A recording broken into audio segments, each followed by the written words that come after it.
Pessoal, inicialmente boa noite. Nós estamos reiniciando, né? Todo o início de ano a gente reinicia o Evangelho, corre o Evangelho todo ao longo do ano. E quem nos acompanha já deve ter ouvido os mesmos temas diversas vezes.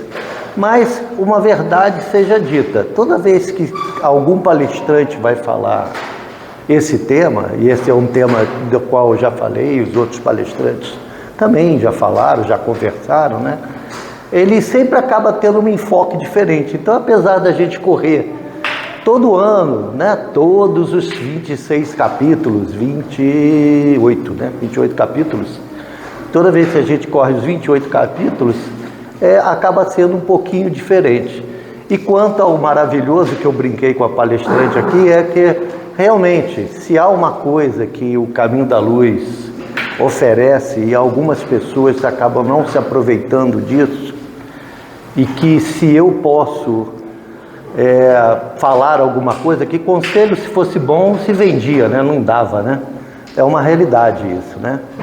Mas uma coisa que realmente a gente pode dizer é 90% ou talvez até mais das nossas dúvidas, principalmente porque sofremos. Por que a gente sofre? Todos nós sofremos. Mas por que a gente sofre? E essa é uma dúvida que todo ser humano tem, e a doutrina ela tem uma capacidade de te mostrar que esse sofrimento, apesar de ser sofrido, né? Sofrimento, parece duplo pleonasmo, mas ele só é benéfico para dentro da existência de cada um. Apesar de ser doloroso, é natural, mas ele é benéfico. Isso muda muito a visão da gente. Então, apesar de eu fazendo essa introdução hoje, nós hoje vamos falar do capítulo 1, começando realmente o nosso caminho aqui pelo Evangelho segundo o Espiritismo. E esse capítulo 1 Eu não vim destruir a lei. Aí a primeira coisa que vem na cabeça é: tem alguma coisa errada com esse eu não vim destruir a lei, né? Porque Jesus pegou os saduceus e os fariseus. Vamos entender, a lei mosaica, ela era feita por interpretações. Eram 613, ninguém sabe exatamente, mas eram 613 leis que diziam o que se devia, o que não se devia fazer, fora os 10 mandamentos, né? E dentro destes interpretações se formou grupos que tinham ideias sobre o que dizia Moisés um pouquinho diferente. É o nosso de hoje, católico e protestante. Os dois têm uma visão de Cristo, mas têm uma visão um pouquinho diferente. Então eles eram mais ou menos os nossos católicos e protestantes do mundo de hoje. Eram doutores da lei, mas interpretavam aquela lei diferente. E aí a pergunta: mas se Jesus veio aqui na Terra e ele brigou claramente em todos os seus 3 anos, né? Ele brigou quando criança, né? Que ele deu aula ao doutor das leis aos 15 anos, quando ele foi obrigado a ir ao Templo de Salomão, porque era obrigatório, né?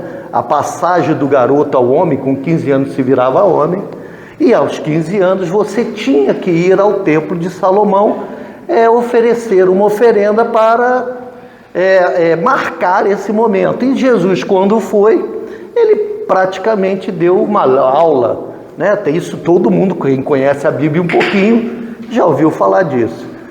Ao longo desses últimos 3 anos da vida dele, né? Mais ou menos entre os 30 e 33, ninguém sabe exatamente isso. Quando se fala de coisas há muito tempo atrás, é tudo mais ou menos, né? Ninguém sabe exatamente. E esses 3 anos ele bateu direto nas interpretações feitas à lei de Moisés e, por extensão, em algumas leis que o próprio Moisés recebeu que são os 10 mandamentos, recebeu de origem divina, né? É uma coisa que é bom a gente entender. Para que a gente possa entender a figura de Jesus, a gente tem que entender. Jesus era um revolucionário. Aí todo mundo fala, pô, Jesus, o revolucionário, parece que a gente está falando... Não, Jesus foi um revolucionário. O que é revolucionário? É quem revoluciona. Quem, através das suas ações ou das suas não ações, como Gandhi foi um grande revolucionário, né? Da não violência. Ele, Jesus, foi talvez o maior revolucionário que esse planeta já teve. Por quê? Porque ele veio trazer uma ideia clara que na época era impensável a lei de Moisés. Deus é amor. Pô, quem pegou o Velho Testamento, que é a história dos hebreus, sabe que Deus era o Senhor dos exércitos. Deus era para ser temido e não amado. Né? Isso é claramente a ideia que vem do Velho Testamento. Agora, como é que a gente vai entender isso? Moisés veio, ninguém sabe ao certo, mas entre 800 e 1000 anos antes de Cristo, acontece o êxodo para a terra de Canaã, né? Para a terra prometida, a terra de Canaã, através de Moisés. 1000 anos, entre 800 e 1000 anos, as leis de Moisés foram sendo interpretadas, reinterpretadas. Eu até gravei, achei, é o Toral Moisés, que acabou virando a Torá, que é as interpretações sucessivas dessas leis. Então, 1000 anos de interpretação dos homens em cima das palavras de Moisés. Dá para entender que muita gente botou muita coisa ali que não estava muito certo, né? Isso aconteceu com o próprio cristianismo em 2000 anos. Quanta gente foi interpretando as palavras de Jesus. Nós temos aí as cruzadas para falar isso. Nós temos a luta infindável entre os muçulmanos, que são os muçulmanos, os árabes e os europeus, né? É uma luta infindável. E todas baseadas em palavras. E que a gente tem que entender que são interpretações errôneas. O que Jesus veio combater são essas leis humanas, porque elas são adaptadas ao tempo. E é fácil de ver. A escravidão foi 1883, se eu não me engano, né? A abolição da escravatura. Faz o quê? 200 anos. Há 200 anos atrás, você ter um outro ser humano era não só aceitável, como era desejável a qualquer um de nós. É uma realidade, eu não estou falando, hoje pode chocar um pouco a gente, mas é uma realidade. Ser dono de gente era sinal de status. Hoje isso é impensável. Então, toda lei humana, ela é adaptada ao tempo e à evolução do próprio ser. Então, qual foi a lei que Jesus veio combater? Essa lei. Que ela foi adaptada, ela foi feita para 12 tribos, né? As 12 tribos de Israel, que só eram 11, uma ninguém sabe onde foi parar, as 12 tribos de Israel que, ao sair do seu jugo do Egito, do egípcio, eles eram perfeitamente bárbaros. E é fácil de entender, bota aí 400 ou 500, 400 e poucos anos, 500 anos de escravidão com outro povo, pega esse bolão de gente e sai andando pelo deserto e vê o que acontece. Imagina o que era esse grupo. Era um grupo com altas dificuldades, né?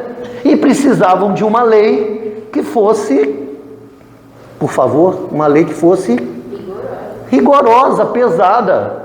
Por isso que para o Velho Testamento, Deus é praticamente mau. Vamos colocar o pingo nos is, né? Eu sei que para muita gente que é católica isso fica... Mas ele era mau, ele mandava entrar numa cidade e desta cidade não sair ninguém vivo, homem, mulher, criança. Essa era a lei, ele mandava. Por acaso esse é um Deus bacana? Mas vamos também, eu volto a dizer, vamos entender a história. Pega um grupo que vai passar por N locais, onde esses N locais tem grupos que não vão permitir a passagem desse povo, né? Hoje vocês permitiriam alguém passando por dentro da sua casa para ir para algum lugar? Hoje a gente já é difícil permitir isso. Imagina naquela época. Então, era necessário você aumentar essa selvageria, vamos dizer assim, mas essa forma de encarar o outro como dispensável. E isso está todo no Velho Testamento. Leia o Velho Testamento. As muralhas de Jericó, é bem claro.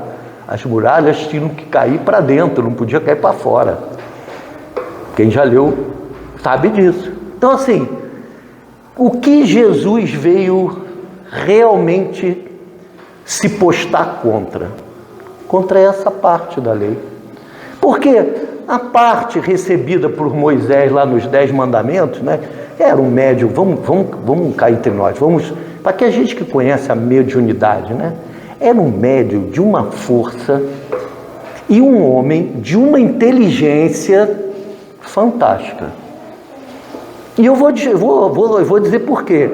Você escrever por feito mediúnico numa pedra um efeito físico feito num objeto duríssimo não é para qualquer um. E ele estava sozinho, né? Não havia N pessoas ao seu lado. Então, era um médium e era um homem de uma inteligência fantástica. Eu vou explicar. Muita gente não sabe, eu tive a oportunidade de conviver, mas a maioria do muçulmano não bota a mão esquerda em cima da mesa. Vocês sabem por quê? Porque uma das regras era que a mão esquerda não era de Deus. Agora, por que Moisés criou isso? Até hoje, muitos muçulmanos se limpam com a mão. Faz parte, né, da cultura. Ninguém está dizendo certo ou errado, estou dizendo que é parte da cultura. E nós sabemos que com aqueles cuidados de higiene de 4.000 anos atrás, 3.000, mais 2.000 e tanto, 3.000 anos atrás, imagina os cuidados de higiene. Sabe o que mais matava o ser humano na época? Diarreia.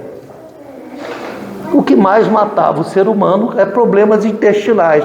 Moisés, um cara inteligentíssimo, falou: eu sei que isso dá problema, mas não tenho como dizer para ninguém usar a mão esquerda. Deus me falou que a mão esquerda não é boa, senta em cima. Então a maioria do muçulmano senta em cima da sua mão esquerda quando vai comer. Então, assim, eu só estou falando isso, é que muita gente demoniza Moisés e na verdade a gente tem que começar a entender. Moisés pegou um grupo tremendamente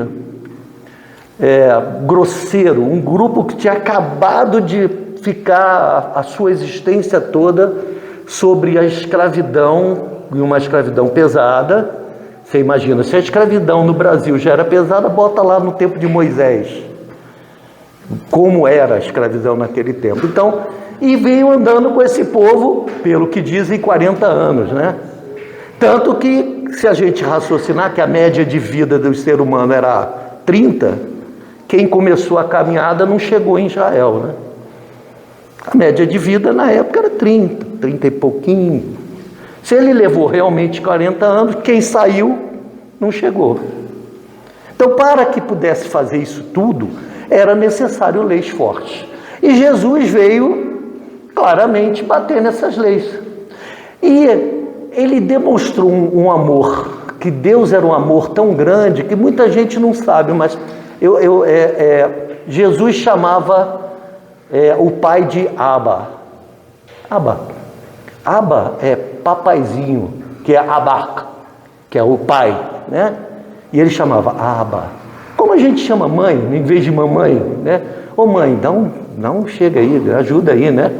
Ele chamava de Abba, que é papaizinho, que é assim, pai, né? Pai, me ajuda, né?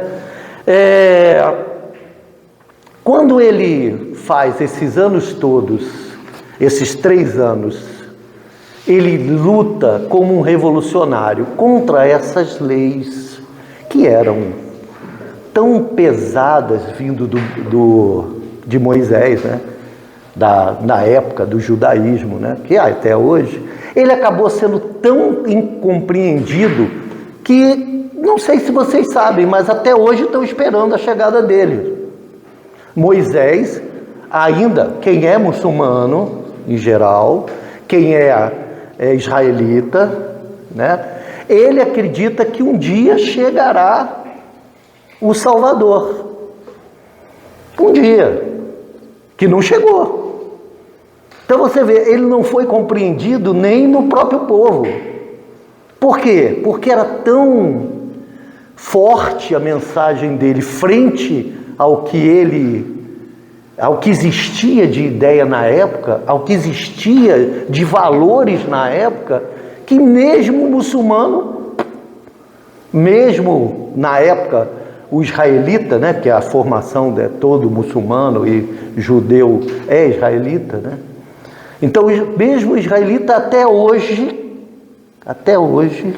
ele espera o Salvador. Ele ensinou todas as verdades? Jesus ensinou todas as verdades? Sim, ensinou. Mas ele podia falar abertamente? Vamos lá, vamos entender. Vamos lá. Eu vou explicar porque meu reino não é deste mundo. Meu reino não é deste mundo, tá? Aí eu tinha que botar esse mundo em algum lugar. Já existia de Moisés o céu, o reino dos céus. Jesus aproveitou dessa ideia corrente e falou: meu reino não é desse mundo, porque o meu reino é automaticamente de outro mundo, né? Se ele não é deste mundo, ele é de outro mundo. E qual seria esse reino? O reino dos céus. Então ele colocou as verdades todas, as germes de todas as verdades, procurando com calma. Você consegue ver dentro das máximas de Jesus sem problema. Mas é muito difícil interpretar as palavras de Jesus, muito difícil, sem uma chave que só o Espiritismo deu, que é chamado de reencarnação. Porque, vamos lá, vou botar aqui para todo mundo entender. Eu vou dar para mim 90 anos. 90 anos, eu sou bom, né? Bonzinho, vou dar para mim 90 anos. Alguém acredita que em 90 anos você não vai fazer pelo menos um pecado capital? Pelo menosinho. Se isso é verdade, o inferno estaria com 100% das almas e o céu estaria com 0,0000, bota mais os zeros aí, 1. Não está alguma coisa, não bate, não sabe, não dá, não bate. Eu sou um Deus, amor e justiça, mas eu criei leis que você tem 90 anos para conseguir fazer, mas essas leis são tão complicadas, porque nós somos tão ignorantes, que 99,99999 está tudo no inferno. O inferno está lotado. E 0,0000001 teria conseguido ir para o céu. Isso é um pai amoroso? Isso, né? Acho que a maioria aqui já foi pai. Eu costumo dar esse exemplo só para a gente ver, né? Você, pai e mãe, teve um filho. Esse filho fez pensa a coisa mais horrorosa que possa fazer. Você pega esse filho, abre uma portinha do quarto, né? Escuro, joga ele lá, fecha, e ele vai ficar ali até o fim dos tempos, ou até a existência dele. Algum pai, alguma mãe aqui faria isso? por pior, mas assim, por pior que esse ser possa ter feito, alguém faria isso?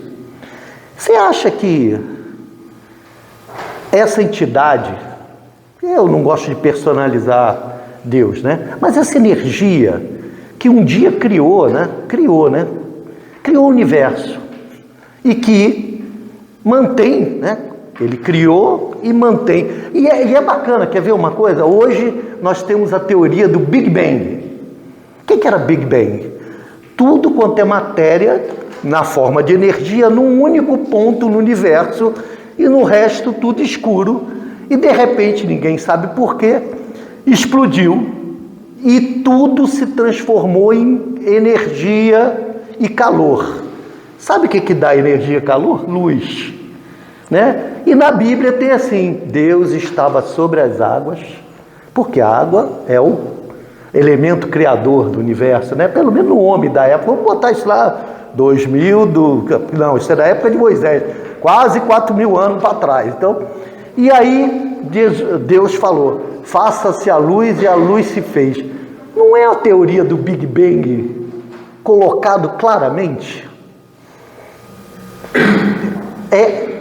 Seria possível a alguém na época explicar a qualquer ser humano que a energia se concentrava num ponto pequeno e essa energia, por algum motivo que ninguém sabe qual foi, de repente se expandiu em energia e luz? Alguém há 4.000 anos teria condições de entender alguma coisa dessa? Mas olha que bonito, Deus falou: faça-se a luz, e a luz se fez. Acabei de explicar o Big Bang sem falar nada do Big Bang. Então, a mesma coisa aconteceu com Jesus. Ele não teria condições de nos explicar com clareza as leis que hoje a gente já sabe. Lei de causa e efeito. Como é que Jesus explicaria a lei de causa e efeito sem que o homem conhecesse a atração dos iguais? Ou da repulsão dos desiguais. Hoje isso é a física comprovada.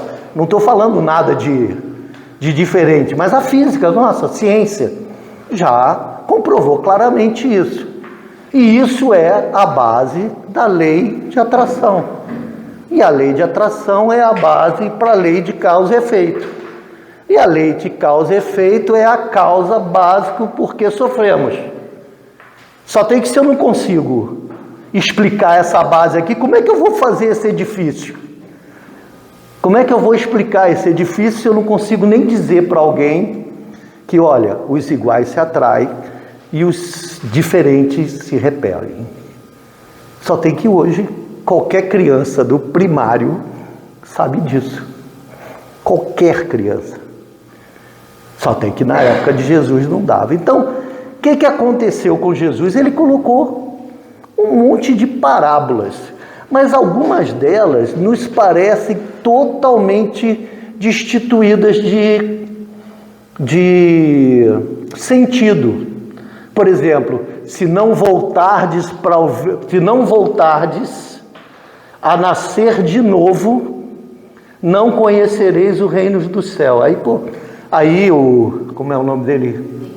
Nicodemos, um doutor da lei, esperto, amigo de Jesus, para quem não sabe. Nicodemos era amigo de Jesus, batia altos papos com Jesus. Nicodemos virou e falou assim: mas peraí, como eu, um velho, vou conseguir voltar de novo para o ventre da minha mãe? Né? Que é um raciocínio lógico. Peraí, se eu tenho que nascer de novo, como é que eu, velho, vou ter que entrar de novo no ventre da minha mãe? Ah, mas aí, o pensamento é lógico. Aí Jesus fala, ó: em verdade vos digo que se não nascerdes de novo, não verás o reino dos céus. Aí o cara... Mas se ele fala assim, olha, em compensação, se você reencarnar, você pode acontecer. E se ele fala isso naquela época, ele morria 15 minutos depois da primeira vez que ele falou isso.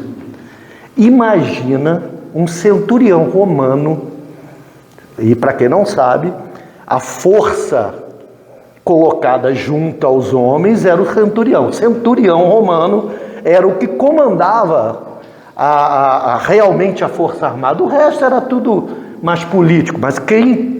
E aí ele, o orgulho lá no talo, eu viro para ele assim, olha, pode ser que na próxima encarnação você vai voltar aquele mendigo. Ele viveria 15 segundos depois que ele falou isso. Talvez nem 15. Então, ele falou de tudo, mas muita coisa o homem não tinha condições de entender. Principalmente essa segunda, a terceira revelação, mas essa segunda palavra do alfabeto divino, que é reencarnação. Essa era necessário o homem estar evoluído, entender o que é matéria, o que é energia coagulada vira matéria, se matéria que nada se perde, nada se cria, nada se perde, tudo se transforma. Aí, peraí, se nada se perde, tudo se cria, tudo se transforma, o meu corpo se transforma, mas eu, né? Porque isso aqui eu não sou o corpo, eu. Afinal de contas, para onde é que eu vou? Eu vou me transformar, mas em quê? Jesus não teria condições de explicar um negócio desse lá. Mas o Espiritismo vem nos colocar. Então, da mesma forma que Jesus colocou, né? Eu não vim destruir a lei, eu não vim destruir as colocações que o cristianismo de hoje, seja na sua coloração protestante, seja na sua coloração católica, apostólica, romana, ou na católica ortodoxa, né? Porque muita gente não sabe, o cristianismo está dividido em duas partes, né? Tem 2 papas cristãos. Não, fora aqui, né, que nós tínhamos 2 papas, mas são 2 papas. Existe no Oriente uma parte que é a ortodoxia, né, que também tem papas, tem todo um ritual deles, e tem o católico nosso, católico apostólico romano, que é a origem, como o próprio nome disse, na força de Roma que se espalhou aqui pelo Ocidente como um todo. Então, assim, o Espiritismo diz, eu não vim mudar. Muita gente acha que o Espiritismo veio criar diferenças para a igreja. Não veio criar diferença nenhuma. Ele veio mostrar que o que Jesus falou há 2000 anos atrás, como lá 1000 anos, lá no Moisés, muitas pessoas vieram interpretando aqueles textos, e alguns daqueles textos perderam o seu significado real. Ou alguém acha que Jesus falou que é mais fácil um camelo entrar pelo fundo de uma agulha do que um rico entrar no reino dos céus. Então, peraí, vamos lá, estou há 2000 anos, mas eu não preciso ser burro, né? Jesus falando uma coisa, não, por quê? Não lembro agora a palavra. As cordas que seguravam navios, todo mundo conhece corda que segura navio, né? Um negócio dessa grossura, eram feitos de pedaços de pele de camelo. E como a linguagem dos hebreus não era uma linguagem rica, né? Então muitas palavras tinham diversos significados. Um desses significados era essa corda, que Jesus deve ter pego uma agulha, e vamos ver, a agulha da época não é essa agulhinha que a gente tem não, era um negócio desse tamanho, com um buraco, tamanho gigante, né? Não tinha metalurgia para fazer agulhinha como a gente tem hoje, eram uns negócios, mas mesmo assim ele pega e fala assim, é mais fácil, né, entrar no reino do céu do que essa corda passar por esse buraco, que é muito mais lógico. Agora, onde é que se perdeu isso? Se perdeu em tradução, se perdeu em como as pessoas foram compreendendo palavras que sumiram, né? Tem palavras de línguas mortas que elas simplesmente desapareceram o sentido. Todo mundo olha, mas ninguém sabe o que é. O que aquilo realmente quer dizer. O sentido perdeu. Nós temos hoje isso no português. Vossa mercê. Pessoal mais com um pouco mais de tempo no planeta, né? Assim, vossa mercê virou você, hoje é VC, e não demora muito, vai ser C, e não sei, daqui a pouco vai ser... Pronto. Mas as palavras vão perdendo o significado. A mesma coisa na época de Jesus para cá. Então, tudo que Jesus falou está na Bíblia? Eu diria que a maior parte. Tudo que ele falou está interpretado corretamente na nossa Bíblia? A maior parte. Só. Quem pega a letra e apenas lê a letra, sem a interpretação, sem usar o próprio cérebro, jamais vai chegar à interpretação correta do que se quer dizer. Tem dúvida? Opa, todo mundo calado. O pessoal já... Olá, boa noite, prazer, Alexandro. Vamos conversar, pessoal. Isso aqui não é palestra, não. Palestra quem dá é quem pode. Aqui é só papo. Vocês por acaso imaginam que 2000 anos não foi suficiente para ter um monte de coisa que a Bíblia foi dada uma... Eu não digo torcida, ninguém foi feito. E outra coisa, vamos entender, isso não foi feito por mal. 90% cara, não, eu vou trocar a Bíblia aqui, que isso vai dar uma mudada daqui a 2000 anos. Não foi assim. Mas aqui o que acontece? Aquela pessoa lê uma palavra, o que ela tem na cabeça é uma e ela escreve outra. Ela escreve aquela palavra, mas não é aquela real no que ela foi dita. Então, isso aconteceu. E o que vem o Espiritismo hoje, a exemplo de Jesus, dizer? Eu não vim destruir a lei, mas dar cumprimento. Porque hoje, olha só, quem acompanha um pouquinho a doutrina espírita, que eu não sei quantos, como é mais fácil se sentir um filho de Deus sendo espírita do que sendo qualquer outra religião que eu conheço. Eu sei porque sofro. Eu sei que sofro porque eu fiz assim. Eu sei que Deus não tem nada a ver com essa história. Na verdade, Ele criou leis imutáveis. E quando eu piso na bola com essas leis, por causa daquela lei, né, de causa e efeito, a lei de que o que eu mando para o universo eu recebo do universo, isso já é lei física, não estou falando nem de religião, esse negócio vai voltar para mim. E vai voltar o quê? Aumentado. Eu penso uma coisa, você pensa uma coisa, nós todos pensamos coisas. Você não acha que essa união dos nossos pensamentos não fez essa energia ficar mais forte? Não estou física. Se várias energias têm o mesmo jaez, ou são iguais, né? O que acontece com essas energias? Elas se somam. Então, se eu penso besteira, joguei para o universo besteira, o universo vai e se junta a 300 milhões de pessoas que têm esse mesmo pensamento que eu tenho ruim. E aí? O que acontece? Volta para mim aumentado. E se eu acolho isso em mim, o que acontece? O que é saúde e doença? O que é saúde e doença? Ah, não, saúde é o bem-estar corporal, mas o corpo o que é? Não é uma massa de células regidas por este cérebro aqui? E eu estou falando de corpo, vamos esquecer até mundo espiritual, plano espiritual. Este mundo de células que cada um é um mundo em si, né? São bilhões e bilhões e bilhões de células, são regidas por esse cérebro. E se eu só mando besteira para essas células, até quando elas vão aguentar?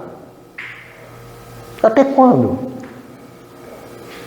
Então, assim, a grande beleza do Espiritismo, com quanto é essa, eu consigo mostrar para mim mesmo o quanto é bom ser, não é ser, o quanto é bom me assenhorar dessa certeza que eu sou um filho de Deus, como todos nós, como todos os seres que existem encarnados e desencarnados aqui nesse planeta e no universo inteiro. Mas o quanto é bom para mim, a minha existência, me assenhorar disso. Assim, quando a gente fala do estudo da verdade que liberta, Jesus fala: conhecerás a verdade te libertará. Libertará do quê? A verdade liberta de quê? Do erro, né? A verdade liberta da inverdade, do erro. Agora, se eu conheço a verdade que liberta, onde está o erro? Por favor, alguém aí, um chutinho só. Onde está o erro? Nossa, tá quente aí, ó. Hein? Aonde? Em mim. Porque eu vou comentar do bendito do bombom, né? Todo mundo fala, né? Eu comento porque fica fácil. Comer bombom é errado ou certo? Não, nem errado nem certo. Depende da quantidade de caixas, né? Então, você comer bombom tá errado? Não, não tá. Comer 20 bombons você vai ter um problema? Vai. Se você comer 20 bombons todo dia, você vai ter... Isso, olha de baixo aí. Se você comer 20 bombons, você vai passar mal? Vai. Aí eu pergunto, aonde está o erro? Está no bombom? Onde é que está? É no Alexandre que passava e o bombom começava. Então o erro não está no bombom. Está em mim. Então, a verdade me liberta de quê? De mim mesmo, da minha vivência animal. Ou, por exemplo, por acaso, alguém acha que está mais perto da angelitude do que do animal aqui. É verdade, é simples de ver. Pirão pequeno, farinha pouca, meu pirão primeiro. Todos nós pensamos assim. Não é verdade? Vamos lá, vamos ver. Vamos nos ver como... Isso é o quê? Isso é orgulho. Isso é egoísmo. Porque se a farinha é pouca, se você dividisse, pelo menos todos comeriam. Mas você pensa primeiro em você, por quê? Porque a gente acabou de sair do animal, não faz muito tempo não. Não faz muito tempo não. Há tempo atrás aí a gente andava correndo atrás de bichinho para comer, a gente era herbívoro ou carnívoro, ou sei lá, a gente vivia da sua própria alimentação, e na fase hominal mesmo. Ou vocês acham que o homem da caverna ficava lucubrando muito o que fazer? A preocupação dele era: consigo comer hoje? Porque também não era tão fácil. Imagina caçar um mamute, não era meio mole, né? Então você não comia todo dia. Concorda? Nem tinha como congelar. Então, quando você pegava, o mais forte comia mais. Isso é o quê? Animal, tinha acabado de sair do animal. O que o Espiritismo nos mostra hoje? A verdade que liberta. Se eu começar a entender que o meu irmão vale tanto quanto eu, e que eu sou um espírito realmente imortal, eu posso me deixar morrer? Porque todos nós vamos comer menos? Posso. Talvez eu possa. Por quê? Porque a destruição é do quê? Do meu corpo. Então, eu vou ter feito o melhor que eu pude para que todos nós sobrevivêssemos. Infelizmente, pode ser que Não dê. Pode ser que não dê. A vida é assim. Pode ser que todos nós não consigamos sobreviver. Mas qual é a diferença? Eu cheguei lá do outro lado e falei assim, olha, a minha consciência não me cobra. Fiz o que melhor achei. E é isso que o Espiritismo nos mostra. O quão é importante você olhar no outro, tão importante quanto você. E não é que você não tem importância, não. Ó, vamos entender, ninguém está dizendo aqui, é tudo. Não. Ama ao próximo como ama a ti mesmo. Olha só as palavras. Ama o próximo como, da mesma forma, que ama a ti mesmo. O que significa que você tem que amar quem primeiro? Porque você não vai amar o outro se você não consegue se amar, pô. Se você não se vê realmente um filho de Deus, esse espírito eterno, não, eterno não, né? Eterno só Deus, imortal, como você falou, esse espírito imortal, como é que eu vou abrir mão dessa minha existência aqui, dessa minha barriguinha, né?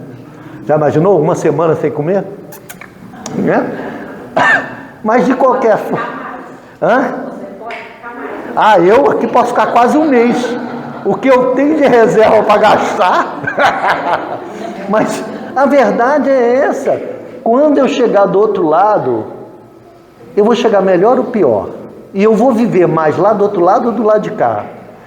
É essa a verdade. É liberta de mim o quê?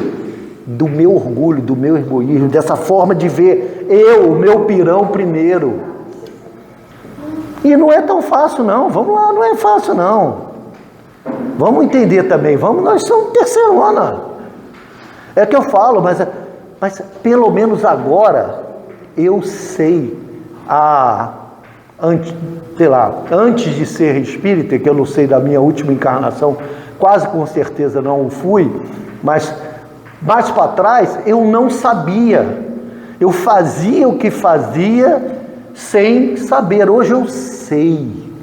É essa a diferença. E se tem alguma coisa que o Espiritismo veio realmente não brigar, bater de frente com a religião católica, é essa. Eu sei.